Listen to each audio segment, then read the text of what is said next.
অশোক সিংহাল ডাঙৰীয়াক আমি সকীয়াই দিব বিচাৰিছো যাতে অনাগত দিনত এনেকুৱা ধৰণৰ সাম্প্ৰদায়িক তেখেতে মন্তব্য নকৰে।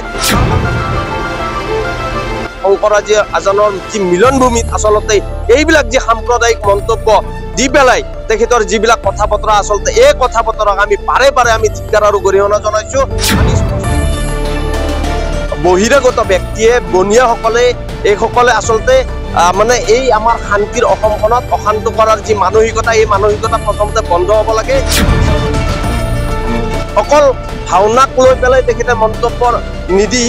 তাৰ পিছত আমি দেখিবলৈ পাইছো যে মিয়াক লৈ উচ্চ তাচ্ছিল্য মন্তব্য কৰে এখন কল্যাণকামী ৰাষ্ট্ৰৰ কাৰণে আমি বিচাৰিছো যে অতি শীঘ্ৰে তেখেতক মন্ত্ৰিত্ব কৰ্তন কৰিব লাগে। সন্তান নেমচু বিটিআৰ সমিতিৰ তৰফৰ পৰা আচলতে এটা স্পষ্টীকৰণ বা এটা প্ৰতিক্ৰিয়া আমি দিব বিচাৰিছো, কিয়নো আপোনালোকে গম পায় যি আমাৰ অসম চৰকাৰৰ যি কেবিনেট মিনিষ্টাৰ অশোক সিংহাল ডাঙৰীয়াই যি মন্তব্য কৰিলে এই মন্তব্যক আচলতে আমি উত্তৰ পূৰ্বাঞ্চল সংখ্যালঘু ছাত্ৰ সন্থা নেমচু বিটিআৰ সমিতিৰ তৰফৰ পৰা ধিক্কাৰ আৰু গৰিহণা জনাইছো, কিয়নো এইখন শান্তিৰ অসমত যি আমাৰ শংকৰদেৱ আমাৰ গুৰুজনাৰ লগতে মাধৱদেৱ গুৰুজনাৰ লগতে শংকৰাজী আজানৰ যি মিলনভূমিত আচলতে এইবিলাক যি সাম্প্ৰদায়িক মন্তব্য দি পেলাই তেখেতৰ যিবিলাক কথা বতৰা আচলতে এই কথা বতৰাক আমি বাৰে বাৰে আমি ধিক্কাৰ আৰু গৰিহণা জনাইছো। আমি স্পষ্টভাৱে এটা কথা ক'ব বিচাৰিছো অসমৰ মাননীয় মুখ্যমন্ত্ৰী ডাঙৰীয়াক, এইবিলাক ব্যক্তিৰ কাৰণে আচলতে এইবিলাক বহিৰাগত ব্যক্তিয়ে বনিয়াসকলে এইসকলে আচলতে মানে এই আমাৰ শান্তিৰ অসমখনত অশান্ত কৰাৰ যি মানসিকতা এই মানসিকতা প্ৰথমতে বন্ধ হ'ব লাগে, কিয়নো আমাৰ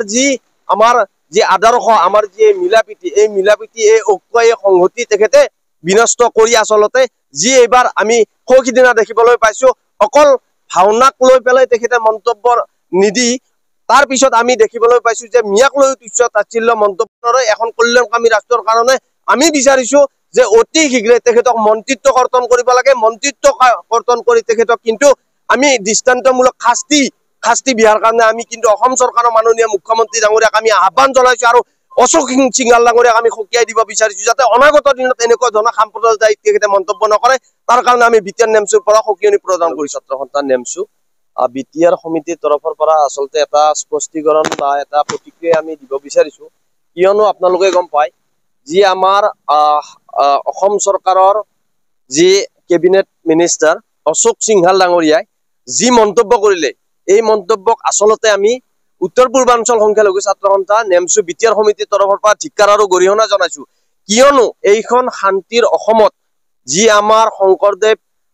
আমাৰ গুৰুজনাৰ লগতে মাধৱদেৱ গুৰুজনাৰ লগতে শংকৰাজী আজানৰ যি মিলনভূমিত আচলতে এইবিলাক যি সাম্প্ৰদায়িক মন্তব্য দি পেলাই তেখেতৰ যিবিলাক কথা বতৰা আচলতে এই কথা বতৰাক আমি বাৰে বাৰে আমি ধিক্কাৰ আৰু গৰিহণা জনাইছো। আমি স্পষ্টভাৱে এটা কথা ক'ব বিচাৰিছো অসমৰ মাননীয় মুখ্যমন্ত্ৰী ডাঙৰীয়াক, এইবিলাক ব্যক্তিৰ কাৰণে আচলতে এইবিলাক বহিৰাগত ব্যক্তিয়ে বনিয়াসকলে এইসকলে আচলতে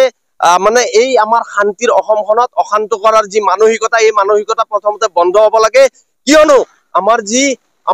যি আদৰ্শ আমাৰ যি মিলাপ্ৰীতি এই মিলাপ্ৰীতি এই ঐক্য এই সংহতি তেখেতে বিনষ্ট কৰি আচলতে যি এইবাৰ আমি সৌসিদিনা দেখিবলৈ পাইছো অকল ভাওনাক লৈ পেলাই তেখেতে মন্তব্য নিদি তাৰ পিছত আমি দেখিবলৈ পাইছো যে মিয়াক লৈ উচ্চ তাচ্ছিল্য মন্তব্য কৰে এখন কল্যাণকামী ৰাষ্ট্ৰৰ কাৰণে আমি বিচাৰিছো যে অতি শীঘ্ৰে তেখেতক মন্ত্ৰিত্ব কৰ্তন কৰিব লাগে। মন্ত্ৰিত্ব কৰ্তন কৰি তেখেতক কিন্তু আমি দৃষ্টান্তমূলক শাস্তি দিয়াৰ কাৰণে আমি কিন্তু অসম চৰকাৰৰ মাননীয় মুখ্যমন্ত্ৰী ডাঙৰীয়াক আমি আহ্বান জনাইছো আৰু অশোক সিংহাল ডাঙৰীয়াক আমি সকীয়াই দিব বিচাৰিছো যাতে অনাগত দিনত এনেকুৱা ধৰণৰ সাম্প্ৰদায়িক তেখেতে মন্তব্য নকৰে। তাৰ কাৰণে আমি বিটিআৰ নেমচুৰ পৰা সকিয়নি প্ৰদান কৰিছো।